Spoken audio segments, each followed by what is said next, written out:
ग्राम अकबरी मुख्यालय पर अशोक भाई हिम्मत मलजी जैन द्वारा संचालित अभिनव निशुल्क लाइब्रेरी अकबरी नारायण सिंह राजपुरोहित उपस्थित ग्रामीण युवा सदस्य को राज्यसभा सांसद चुनाव की जानकारी से अवगत करवाया गया।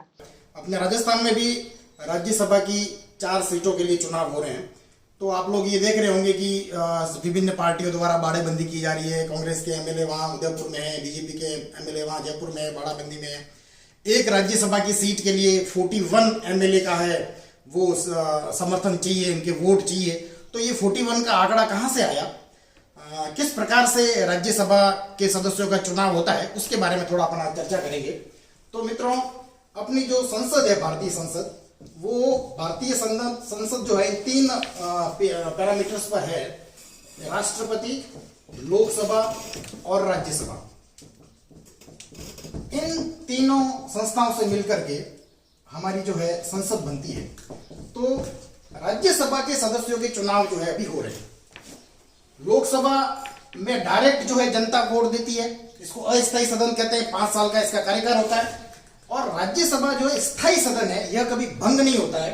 और राज्यसभा के सदस्यों का चुनाव जो है डायरेक्ट जनता वोट देकर के नहीं करती है।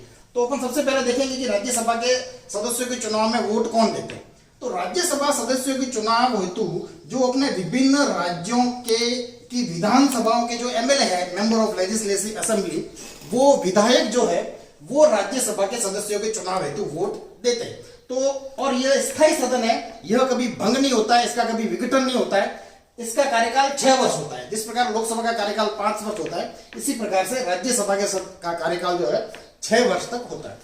और प्रत्येक 2 वर्ष में इसके 1/3 मेंबर जो है वो रिटायर्ड होते हैं। इस प्रकार से ये समय समय पर बदलते रहते हैं। एक साथ ऐसा नहीं होता लोकसभा सदस्यों की तरफ कि जैसे एक साथ 5 साल पूरे हो गए, लोकसभा का विघटन हो गया, फिर आम चुनाव होंगे, फिर लोकसभा नहीं बनेगी, ऐसा नहीं है। ये एक स्थायी सदन है। तो इसमें जो वोट इलेक्शन जो देते हैं, इलेक्शन में जो वोट देते हैं,